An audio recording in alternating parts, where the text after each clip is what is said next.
नमः शिवाय आप सभी को।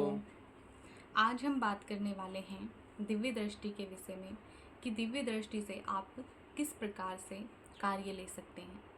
दिव्य दृष्टि से किस प्रकार से हम लोगों की चेकिंग करते हैं, उनके घर की समस्या या उन पर किसी प्रकार की कोई समस्या है उस विषय में देखते हैं, और किस प्रकार से हम खुद के लिए भी दिव्य दृष्टि यूज कर सकते हैं। जैसे कुछ साधकों को दिव्य दृष्टि मिल जाने के बावजूद भी वो दिव्य दृष्टि से सही रूप से कार्य नहीं ले पाते, किसी की चेकिंग नहीं कर पाते, या फिर उनको पता ही नहीं होता कि हमें दिव्य दृष्टि प्राप्त हो चुकी है। जैसे दिव्य दृष्टि देखने की जो ये दृष्टि होती है, ये 3 तरह की होती है, जैसे हमने पहले भी बताया है, देव दृष्टि, प्रेत दृष्टि और दिव्य दृष्टि। जैसे सबसे पहले हम कार्य लेने की हम बात कर रहे हैं, जैसे हमने बताया कि कार्य हम किस प्रकार से लेते हैं। जैसे अगर आप दिव्य दृष्टि किसी गुरु के माध्यम से अर्जित करते हैं, चाहे वो देव हो, चाहे वो प्रेत हो, चाहे वो दिव्य दृष्टि हो, किसी गुरु के द्वारा जब आप प्राप्त करते हैं, किसी से आप गुरु मंत्र लेते हैं, तो गुरु के द्वारा ही आपको उसका पूर्ण मार्गदर्शन मिलता है। यानी कि अगर आपको दिव्य दृष्टि प्राप्त हो जाती है तो गुरु ही आपको बताते हैं कि किस प्रकार से आपको अपनी दृष्टि से कार्य लेना है। फिर दूसरा ये है, जैसे कुछ लोगों को गुरु के जरिए मिलती है, तो कुछ लोगों को खुद की मेहनत से भी मिलती है। वो खुद गलती करते हैं, उस गलती को समझते हैं, उसी गलती से वो सीखते हैं और उसी के द्वारा वो आगे बढ़ते हैं। दूसरे नंबर पे ये होते हैं दिव्य दृष्टि वाले। तीसरे नंबर वाले होते हैं वो लोग जिनकी कुल देवी या कुल देवता या उनके घर के पितृ उनका सहयोग करते हैं, उनका मार्गदर्शन करते हैं, ऐसा भी होता है। लेकिन जब तक आपको कोई भी रिद्धि सिद्धि, चाहे वो दृष्टि हो, चाहे वो कोई रिद्धि सिद्धि हो, तब तक आपके वचन संकल्प नहीं होंगे, तब तक सही रूप से आपकी दृष्टि चाहे रिद्धि सिद्धि सही रूप से कार्य नहीं करती। और सबसे जो मेन रीज़न होता है दिव्य दृष्टि, देव दृष्टि प्राप्त होने के बाद भी आप कार्य नहीं ले पाते, सबसे जो मेन रीज़न है वो है आपके ओरेमंडल चक्रों में से देव चक्र और आत्म चक्र का पूर्ण रूप से जागृत ना हो पाना, और आपको देव दर्शन या फिर आत्म अनुभूति ना हो पाना। सबसे मेन रीज़न आपके यही होते हैं दिव्य दृष्टि के अंदर। जैसे हमने बताया, देव दृष्टि के अंदर नहीं, ना ही प्रेत दृष्टि के अंदर ये चीज़ें ज़रूरी हैं, लेकिन आपको दिव्य दृष्टि के अंदर ये चीज़ें बहुत ज़रूरी हैं। जैसे बहुत लोग बताते हैं कि ओरे मंडल की 12 लहरें होती हैं, कुंडलानियाँ इतनी होती हैं, चलो वो तो सही है, लेकिन जैसे हमने और भी वीडियो बना रखी है ओरे मंडल तत्व के लिए, जो लहर होती हैं ओरे मंडल, जो लहरें होती हैं वो हमारी बॉडी शेप लहर होती है, जिसको आभा मंडल भी बोलते हैं। वो बॉडी शेप लहर होती हैं, वो पूरी 12 होती है, वो हमारी प्रज्वलता को दर्शाती है। लेकिन जो ये हमारे ओरे मंडल के अंडा आकार ये हमारा ओरा मंडल चक्र होता है, जो कि हमारे तत्वों से, यानी कि जिन तत्वों से हमारा शरीर बना है उन्हीं तत्वों से ये बनता है। जिनके 5 तत्व चक्र एक्टिवेट होने के बाद, 5 तत्व चक्र बनने के बाद उनका देव चक्र और आत्म चक्र पूर्ण होता है, वही पूर्ण रूप से दृष्टि का प्रयोग कर सकते हैं। फिर दूसरी बात ये है कि जैसे कुछ लोग सोचते हैं कि अगर हमें दिव्य दृष्टि मिल गई है या दिव्य दृष्टि प्राप्त हो गई है तो हम कुछ भी कर सकते हैं, किसी भी रूप से हम उसको प्रयोग कर सकते हैं। तो ये हमारी सबसे बड़ी भूल है। जो भी व्यक्ति, जो भी साधक ये सोचता है, वो सबसे बड़ी भूल है, क्योंकि दृष्टि सबसे पहले उसी व्यक्ति की पहले परीक्षा ही होती है, और दिव्य दृष्टि उसी व्यक्ति को मिलती है जिसमें संयम हो, धैर्य हो, और वो सही रूप से उसका ना कि सिर्फ अपने लिए, लोगों के लिए भला कर सके। जैसे कुछ लोग सोचते हैं हम अपने घर के विषय में ये जान लेंगे, हम आने वाले भविष्य के बारे में ये जान लेंगे, हम ये कर लेंगे, हम वो कर लेंगे। तो ऐसा नहीं है। जो भी आपको प्राप्त होता है, क्योंकि जो भक्ति से जो भी आपको ये भक्ति लाइन में प्राप्त होता है ये जन कल्याण के लिए होता है। यानी कि आपका भला तो अपने आप ही होगा जब आप लोगों का भला करोगे।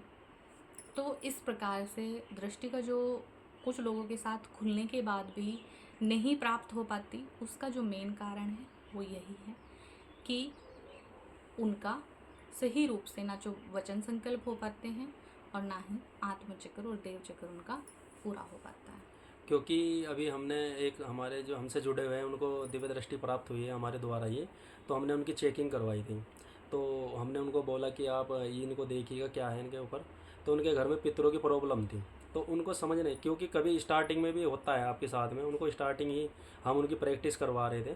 तो उनको हमने जब फ़ोटो दिया तो उनको समझ नहीं आ रहा था कि ये पितर है या प्रेत है। तो ऐसा भी होता है स्टार्टिंग में आप लोगों के साथ में। जैसे हाल ही में अभी हमने उनका वीडियो भी डलवाया था। जैसे अ, हमारे ही द्वारा उन्होंने दीक्षा ग्रहण की थी। तो उन लोगों को पहले समझाना होगा, जैसे मतलब उनको बताना होगा कि इस प्रकार से ओरामंडल चक्र होता है, इस हाँ, प्रकार से कुंडलानी होती कुंडलानी है। होती जैसे है। एक छोटे बच्चे को समझाया जाता है कि ये जो कलर है इसको ग्रीन कलर बोलते हैं, हरा बोलते हैं, इसको वाइट कलर बोलते हैं, इसको अलग हम अलग तत्वों के अलग अलग कलर हैं। हाँ। ब्लैक कलर बोलते हैं। तो ऐसे उसको समझाना होता है। फिर वैसे ही नेगेटिविटी यानी कि सूक्ष्म जगत, जैसे सूक्ष्म जगत है, सूक्ष्म जगत में जैसे बहुत सारी चीज़ें हैं। तो उन चीज़ों को, जैसे कैसे डायन दिखती है, कैसे चुड़ैल दिखती है, कैसे पितर दिखते हैं, कैसे देवी देवता दिखते कैसे हैं, जिन दिखाई देते हैं कैसे सब। जिन दिखाई देते हैं, तो उस विषय में भी उनको समझाना होता है, बताना होता है। वो जो आपने देखा है उसको क्या बोलते हैं, तभी वो समझ पाएंगे।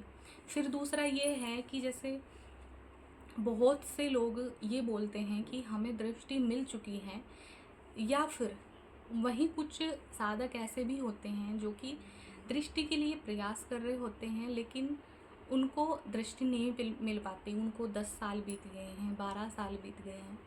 तो उनका जो मेन रीज़न है वो ये भी हो सकता है, और कि उनके अंदर कहीं ना कहीं भय है, भय की महानता है। उनका भय जो है वो निकला ही नहीं है शरीर से। जैसे कुछ साधकों को दृष्टि मिलने के बावजूद भी उनको दिखाई नहीं देता है, वो सिर्फ महसूस करते हैं नेगेटिविटी को कि इसको ये नेगेटिविटी है। अपने हृदय से काम लेते हैं, अपनी आत्मा से काम लेते हैं, और उनको बोल देते हैं तुम्हारे को ये नेगेटिविटी है, ऐसे है और वैसे है, और बस। लेकिन दिखाई देना, आँखों से देखना और उसका फिर वर्णन करना, उसका भयानक रूप देखना, या इस जगत से अलग जगत को देखना बहुत बड़ी बात होती है। और वहीं उन लोगों में, कुछ लोगों में ये क्षमता ही नहीं होती है कि वो उस लोक को देख सके, यानी कि उन नेगेटिविटियों को देख सके और उनका सामना कर सके। इसीलिए कुछ लोगों को नहीं मिल पाता है, या फिर दृष्टि मिलने के बावजूद भी उनको देखने की जो है वो परमिशन सही से नहीं होती है। तो जो भी, अगर आप साधना कर रहे हैं, अपने आराध्य पर विश्वास रखें, क्योंकि जो भी आपको मिलेगा वो सब आपके लिए अच्छा ही मिलेगा। अच्छा है। और जो भी आराध्य आपको देते हैं वो आपको उतना ही देते हैं जितना आप पूर्ण रूप से और सहज रूप से धारण कर सके, ग्रहण इसके कर सकते। सामर्थ्य है मानो आप। जिस लिए जितना सामर्थ्य जिसके पास होता है उसे उतना ही दिया जाता है। और उतना ही मिलता है। अब बात करते हैं कि दृष्टि से, जैसे कुछ लोग या कुछ साधक ऐसे हैं जिनको ये तो पता है कि हमारे पास दृष्टि है, लेकिन उनको ये नहीं पता है कि हम दृष्टि से कैसे कार्य लें या कैसे हम दृष्टि को प्रयोग करें। तो चाहे किसी के पास दिव्य दृष्टि हो या देव दृष्टि हो या प्रेत दृष्टि हो, इस विषय में हम बात करेंगे। वैसे तो दिव्य दृष्टि का जो प्रोसीजर हो जाता है वो अलग हो जाता है, तो हम बात करते हैं देव दृष्टि और प्रेत दृष्टि के विषय में। जिस भी देव का आप पूजन या आराधना करते हैं, सबसे पहले आप ये कंफर्म करने की कोशिश करें कि आपको किस प्रकार की दृष्टि प्राप्त है। देव दृष्टि है, प्रेत दृष्टि है या दिव्य दृष्टि है। जो भी आप आराधना करते हो, अगर आप किसी देवी की आराधना कर रहे हो, माँ की आराधना कर रहे हो, जैसे कुछ लोग माता महाकाली का पूजन करते हैं, तो उनको अक्सर देव दृष्टि प्राप्त होती है, यानी कि माता के द्वारा योगिनी में उनको दृष्टि प्राप्त होती है। तो ऐसे ही साधक, ऐसे ही लोग जब भी अपनी दृष्टि को प्रयोग करें तो उनको क्या करना है, सबसे पहले अपने आप को स्वच्छ रखें, शुद्ध रखें। अगर उन्होंने तामसिक रूप से धारण किया तो वो किसी भी प्रकार से जैसे भी वो करते हैं वैसा कर सकते हैं, और जो शुद्ध रूप से करते हैं उनके लिए, और दृष्टि मिल चुकी है लेकिन सही से कार्य नहीं कर पा रहे हैं, तो उनको क्या करना होगा, जब भी वो किसी की चेकिंग करते हैं, अगर वो देखना चाहते हैं, उसके लिए बोल रही हूँ, ये नहीं कि सिर्फ आपको ये मालूम पड़े कि किस बंदे को नेगेटिविटी है, किस बंदे को प्रेत है, क्या है, उस लिए नहीं, देखने के लिए बोल रही हूँ कि आप देख सको सामने वाले बंदे को प्रॉब्लम क्या है, खुली आंखों से आप उसका वर्णन कर सको, कैसे वो दिखाई देती है, कैसे क्या होता है, कहाँ से वो लगी है, कहाँ से वो लगी है, किसने पूरा भेजी है, हाँ, प्रोसीजर सब पता आप चल देख जाएगा आपको। सको, इसकी प्रक्रिया बता रही हूँ। तो जैसे कोई भी साधक है, चाहे वो प्रेत दृष्टि के लिए हो चाहे जिसके लिए हो, तो आपको क्या करना है, आपको किसी भी फोटो या किसी भी व्यक्ति को देखने से पहले, सबसे पहले आपको उससे मतलब देखने से पहले भी आपको वचन संकल्प धारण करना होगा। आप जल ले, जल में एक इलायची डालें, एक लौंग डालें। ये प्रयोग सिर्फ उन्हीं को करना है जो देव दृष्टि का प्रयोग करते हैं, यानी कि जो देव दृष्टि पाना चाहते हैं या देव दृष्टि उनको प्राप्त हो चुकी है, वही इस प्रयोग को करें। आप थोड़ा गंगा जल लें, गंगा जल में आप इलायची डालें, जोड़े से लौंग डालें और थोड़ी सी मिश्री डालें। मिश्री डालने के बाद आप उसमें 2 या 5 जोड़े से दूब नाल भी डाल सकते हैं। उसके बाद आप इस प्रकार से बोले, जो भी या देवता की करते हैं, हनुमान जी की करते हैं या माँ काली की करते हैं, जिस भी प्रकार से आप करते हैं, सबसे पहले उनको प्रणाम कीजिए। जैसे आप ऐसे करेंगे, हे माँ आदिशक्ति, आपको मेरा कोटि कोटि प्रणाम। आज मैं अपने जप तप, अपनी पूजा पाठ और अपने प्रेम और समर्पण को साक्षी मानकर जो भी आपने मुझे प्रदान किया है या देव दृष्टि जो भी आपने मुझे प्रदान की है, हे माँ आदिशक्ति, इसका मुझे सही रूप से प्रयोग करना और तथा पूर्ण रूप से दिखाना स्टार्ट करें। मैं यह वचन देता हूँ कि अगर, या वचन देती हूँ कि अगर सामने वाले बंदे को कोई ऐसी बात है जो उसके लिए बताना ठीक नहीं है, तो मैं उस बात को या जिस बात का आपके द्वारा मुझे ना बताने का आदेश होगा, मैं उस बात को उस व्यक्ति तक नहीं पहुंचाऊंगा। मैं यह वचन देता हूँ। और उसके बाद उस जो भी आपने हाथ में लिया था, इसको आप एक मिट्टी के या एक दिया हो उस पात्र में रख दीजिए, और रखने के बाद कुछ देर के लिए जो भी आपके जो दूब होगी उसके अंदर, दूब को लेकर अपने ऐसे थोड़ा सा हल्का हल्का अपने आगे चक्र को रगड़ना है। और ऐसे करने के बाद अपने इष्ट जो भी आप जिसकी भी आप साधना कर रहे हैं उसका जयकारा लगाइए।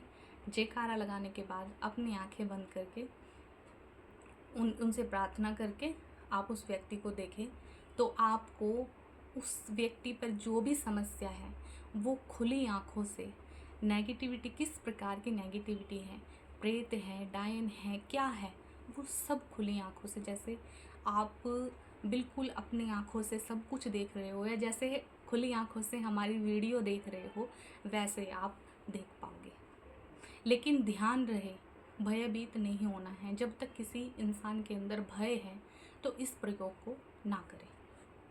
उनको तपस्या करनी चाहिए ज़्यादा से ज़्यादा, और जब तप की महानता शरीर के अंदर ज़्यादा बढ़ाए, जब ही आपके अंदर ये सामर्थ्य आ सकता है कि आप सामने वाले बंदे की नेगेटिविटी को खुल करके और खुली आंखों से देख सको। ये एक ऐसा प्रयोग है, ये कार्य करेगा ही करेगा। आप करके देखिए। अगर किसी व्यक्ति को सिर्फ एहसास होता है कि इस व्यक्ति को नेगेटिविटी है, या हृदय से आवाज़ ही आती है कि ऐसे ऐसे इसको नेगेटिविटी है और दिखाई नहीं देता है, तो उस व्यक्ति को इस प्रयोग से दिखाई देने लगेगा और खुली आंखों से दिखाई देगा। वहीं चाहे वो लोग प्रेत दृष्टि वाले हो, चाहे देव दृष्टि वाले हो, वो इस प्रयोग को सहज रूप से और पूर्ण रूप से कर सकते हैं। बाकी करना इसी तरीके से है। और जब आप करो तो पहले आप जो भी अपने इष्ट की जिस भी प्रकार से आप पूजन करते हो, भोग लगाते हो, फूल चढ़ाते हो, उसी प्रकार से आप फूल पुष्प चढ़ाए, पूजन करें, पूजन के बाद भोग भी लगाए, और पूर्ण रूप से अपनी सभी प्रक्रियाओं को करने के बाद ही आप इस प्रक्रिया को करें। और इस प्रक्रिया को करने के बाद जब भी आप किसी की चेकिंग करोगे, कभी भी आपको चेकिंग करने की ज़रूरत पड़ेगी, सिर्फ आप उनको प्रार्थना करना, प्रणाम करना, और प्रणाम करने के बाद आपको जिस भी व्यक्ति को देखना है उस व्यक्ति के नाम से आप सब कुछ देख सकोगे। चाहे वो व्यक्ति आपके पास है या नहीं है, आप फ़ोटो के ज़रिए सब कुछ चेक कर सकते हो। जैसे जैसे आपके मन में प्रश्न आते चले जाएंगे, उसका उत्तर मिलता चले जाएगा आपको। और रही बात देखने की कि आप चेकिंग के ज़रिए, जैसे वहीं कुछ लोगों का क्वेश्चन ये भी था कि जी हम कैसे देखें। सबसे मेन रीज़न यही है, अगर कुछ साधकों को मिलने के बावजूद भी नहीं दिख पा रहा है, तो उनके पास उनका यही मेन कारण है कि उनको अपना देव चक्र और आत्म चक्र जागृत करना बहुत ज़रूरी है। उसी के साथ साथ आत्म अनुभूति भी उतनी ही ज़रूरी है। तो जो भी और इस बारे में जो भी कोई क्वेश्चन करना चाहता है या पूछना चाहता है, आप कमेंट कर सकते हैं, या हमारे पास कॉल भी कर सकते हैं। और अगर कॉल किसी कारणवश, जैसे अगर यज्ञ या किसी की क्रिया चल रही होगी, किसी कारणवश हम कॉल अटेंड नहीं कर सकते हैं, तो आप व्हाट्सएप पे ऑडियो मैसेज भी भेज सकते हैं। वहीं जैसे हमने पहली वीडियो में भी बताया था कि अगर किसी, जैसे हम एक साधना कराने जा रहे हैं जो कि घर की सुख शांति के लिए, पितरों की सुख शांति के लिए, लक्ष्मी आगमन के लिए है, अगर उस साधना से कोई जुड़ना चाहता है तो हमारे पास आप अपना नाम, अपना फ़ोटो और अपना लिख करके भेज दीजिए कि हम उस साधना से जुड़ना चाहते हैं। जो ये साधना है, ये सिर्फ मात्र 15 दिन की साधना होने वाली है, और इस साधना में किसी भी प्रकार के नियम में आपको बंधना नहीं पड़ेगा। आप सहज रूप से इस साधना को कर सकते हैं। जिनके घर में आर्थिक तंगी बनी रहती है, जिनके घर में काम करने के बावजूद भी धन नहीं रुकता है, और हमेशा बीमारी का माहौल बना रहता है, तो वो व्यक्ति इस साधना को कर सकता है, या पति पत्नी भी कर सकते, कोई भी सदस्य घर का कर सकता है। तो जो भी साधना को करना चाहे मैसेज कर सकता है, फिर उसके अकॉर्डिंग हम ग्रुप बना करके वो साधना और उसके नियम ग्रुप के अंदर या एक वीडियो हम डाल देंगे। और जिस भी किसी की हमारे पास, जैसे हम बिज़ी थे और चेकिंग रुकी हुई है, तो हमारे पास वो फ़ोन कर सकते हैं, या फिर अपने फ़ोटो दोबारा से डाल करके हमारे पास अपनी चेकिंग ले सकते हैं। तो आज के लिए इतना ही। नमः शिवाय। शिव गुरु की सदा ही जय हो, सदा ही जय हो, सदा ही जय हो।